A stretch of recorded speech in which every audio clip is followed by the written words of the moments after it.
சிறந்தது ஒரு நூலக பணியை ஆற்றி வருகிறது என்பதனை நீங்கள் எல்லோரும் நன்கு அறிவீர்கள். மாவட்ட நூலக அலுவலர் மரியாதைக்குரிய திரு ஆப்பு சிவகுமார் அவர்கள் அங்கே அவர் தான் மாவட்ட நூலக அலுவலர். அவர் அந்த தன்னுடைய அலுவலக காலத்தில் திருச்சிராப்பள்ளி மாவட்டத்தில் ஒரு மறுமலர்ச்சியை ஏற்படுத்தியிருக்கிறார். தமிழ்நாடு அரசாங்கம் இருக்கின்ற ஆணைக்கடையெல்லாம் நம்முடைய மாவட்டத்தில் நூலகம் சம்பந்தப்பட்ட எந்த நிகழ்வாக இருந்தாலும் அதனை எழிலோடும் ஏற்றத்தோடும் சீரோடும் சிறப்போடும் நடத்துகின்ற அரும்பணியில் தன்னை முழுமையாக இணைத்துக் கொண்டு செயல்படக்கூடிய ஒரு நல்ல ஆற்றல் அலுவலர் என்பதனை மகிழ்ச்சியோடு இந்த நேரத்தை கைது செய்திருக்கிறேன். வரையிருக்கிற மரியாதைக்குரிய ஐயா சோமர் வீரப்பன் அவர்கள் பஞ்சாப் நேஷனல் வங்கியில உயர் அதிகாரியாக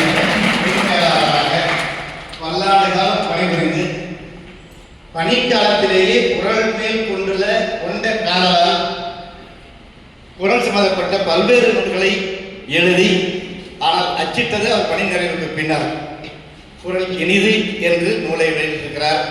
அந்த நூல் இந்திய துணைக்கண்டத்தில் 4 மொழிகளில் மொழிபெயர்க்கப்பட்டு வெளியாகி இருக்கிறது என்பது நாம் எல்லாம் பெருமைப்பட்ட விஷயம்.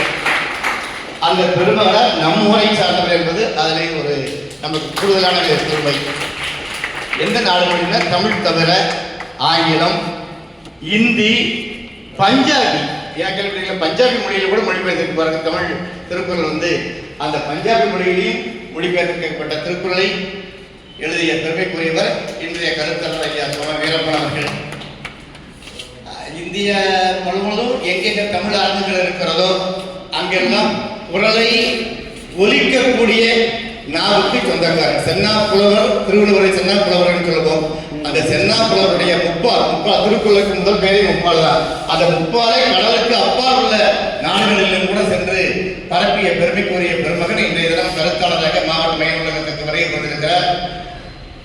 அவரை பெருமையோடு உங்களுக்கு அறிமுகப்படுத்துவதில் மகிழ்ச்சி அடைகிறேன். அன்பிற்கினியவர்களே, திருக்குறள் நமக்கெல்லாம் ஒரு அடையாளம். நமக்கென்றால் பூமி பந்தில் தமிழர்கள் எங்கெங்கே வளர்கிறார்களோ அவர்களுக்கெல்லாம் ஒரு மிகப்பெரிய அடையாளமாக எதுனா திருக்குறள் நூல். கிறிஸ்தவர்களுக்கு பைபிள் அடையாளம், முஸ்லிம்களுக்கு இஸ்லாமியர்களுக்கு குர்ஆன் அடையாளம், இந்துக்கள் மதம் இல்லைங்கிறாங்க. இருந்தாலும் இந்துக்கள் மதம் சர்வீல போட்டு இருக்காங்க. மதம் கேட்டால் இளைஞர் கூட கிண்டல் கிடையாது இருக்கும். அப்படிங்கிறப்ப ஹிந்துங்கிறப்போ ஹிந்துனாக்கா ஆட்டோமேட்டிக்காக பகவத்கீதைன்னு சொல்றாங்க. அதெல்லாம் பெருமை இருக்கு. என்ன தமிழர்களுக்கு ஒரு அடையாளம் சொன்னாங்க. தமிழர்களுக்கு அடையாளம் முப்பால் திருக்குறள். அந்த திருக்குறளுக்கு அந்த பெருமை 2ஆம் நூற்றாண்டிலேயே திருவள்ளுவர் பெருமகனாக இருக்கு.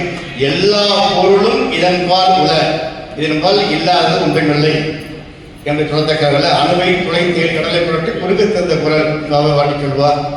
அந்த குரலுடைய பெருமையை நாடு பூரா இல்லை, மாதம் பூரா இல்லை, ஆண்டு முழுவதும் ஆயுள் இருக்கிற வரைக்கும் நம்ம பேசிக்கொண்டே இருக்கலாம். அதுல மேலாண்மையை பற்றி ஐயா உரையாற்ற இருக்கிறார். திருக்குறளில் மேலாண்மை நிர்வாகம் எப்படி இருக்கிறது, என்ன சொல்லியிருக்கிறார்கள் பற்றி எனக்கு என்ன பெருமைனா திருக்குறள் அது பெருமைக்காக சொல்லல. என்னுடைய ஒரே புலவர் அந்த புலவருடைய திருமணத்தை திருக்குறள் நெறிப்படி நடத்தியிருக்கிறேன். ஐயா திருக்குறள் எல்லாம் தெரிஞ்சிருப்பாங்க. ஐயா நண்பராக இருந்திருப்பார் இளங்குவர்னார்.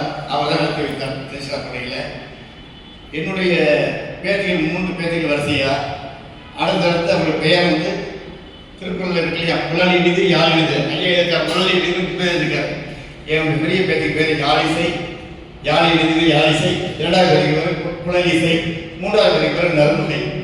ஆக இதில் திருக்குறள் சொல்றப்ப எனக்கு சந்தோஷமா இருக்கு. இந்த நேரத்தில் இதெல்லாம் அவரோட பெரிய திட்டமிட்ட செயலாக இயற்கையாகவே அமைந்தது.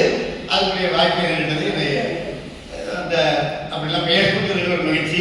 இந்த மாதிரி தமிழ் பெயர்களை நம்முடைய இளைஞர்களிலே பிறக்கின்ற குழந்தைகளுக்கு தமிழ் பெயரை கூட்ட வேண்டும் என்று அன்போடு இந்த நேரத்தில் நான் கேட்டுக்கொள்கிறேன். குறிப்பாக தாய்மார்கள் எல்லாரும் மம்மி டேடின்னு சொல்றதுனாவே எனக்கு வெறுப்பாக இருக்கும். அது மம்மின்னு சொன்னாங்க என்ன பொருள் உங்களுக்கு தெரியும், பல பேருக்கு தெரிஞ்சிருக்கும். இருந்தாலும் அதை கூப்பிடுறது பெருமையாக இருக்கிற மாதிரி இருக்கு. வெளியே இருக்கிறவங்க எப்படி வேணா பேசிட்டு போங்க, ஆனா வீட்டுல அம்மான்னு சொல்லணும் அப்பான்னு சொல்லணுங்கிறத நீங்க அவசியம் சொல்லி பழக்கணும் நம்முடைய குழந்தைகளுக்கு. நம்ம எவ்வளவு பெரிய அந்தஸ்துல இருந்தாலும், எவ்வளவு பெரிய உத்தியோகத்தில் இருந்தாலும், எவ்வளவு சுதந்திரங்களா இருந்தாலும் அம்மாவுக்கு மாறிடல, அப்பாவுக்கு மாற்ற முடியாதுல்ல. நம்முடைய ஸ்டேட்டஸ் உயரலாம், செல்வம் உயரலாம், செல்வாக்கு உயரலாம், சொத்து சுகம் உயரலாம், ஆனால் தாய் தந்தை வந்து ஏழையாக இருந்தாலும் பணக்காரர் இருந்தாலும் படிச்சுதான் படிக்கிறாங்க அம்மா அப்பா தான். அந்த ஒரு உணர்வு நமக்கு இருக்கணும். குரலை குரலே தெரிவித்து வரணும். அத்தகைய ஒரு எண்ணங்களை இந்த மனிதை தொடர்ந்து வளர்த்து கொண்டிருப்பதற்காக தமிழ்நாடு அரசாங்கம் இது போன்ற நிகழ்வுகளை ஏற்பாடு செய்திருக்கிறது.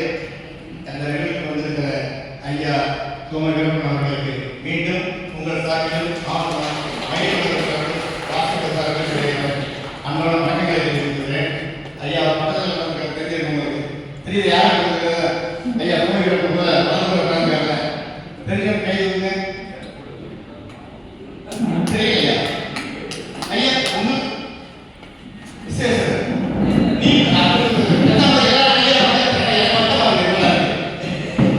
ஐயா கவிஞர் நல்லா பேர் இருக்கீங்களா? கவிஞர் நந்தலா ஐயாவும் கருத்தாளராக வராங்க. 30ஆம் தேதி கருத்தாளராக இருக்காங்க. அவங்க இருக்காங்க நல்லா பார்க்கணும்.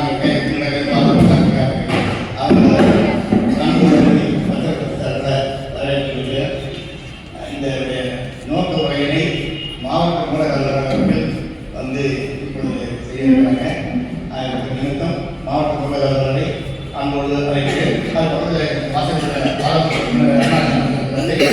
பேசுகிறவர் நண்பர்கள் இங்கே காலையில் வாசகர் இருக்காங்க. ஐயோ அஞ்சல் துறையுடைய வந்து வழக்கறிஞர் ஈடுபட்டு பல்வேறு நூலகங்களுக்கும் நூலகங்கள் திருவானைக்காவல் நூலகவாசல் தலைவர் இருக்கிறாங்க. மூலிகை மாணவர்கள் எல்லாருக்கும் நூலகர்களுக்கு எல்லோருக்கும் என்னுடைய வருகை ஒவ்வொருவருக்கும் இந்த மாவட்ட மைய நூலகத்தின் சார்பிலும் மாவட்ட மைய வாசகத்தின் சார்பிலும் காலை வணக்கங்களை கூறி இந்த அளவில் நான் நிறைய வந்து இடம்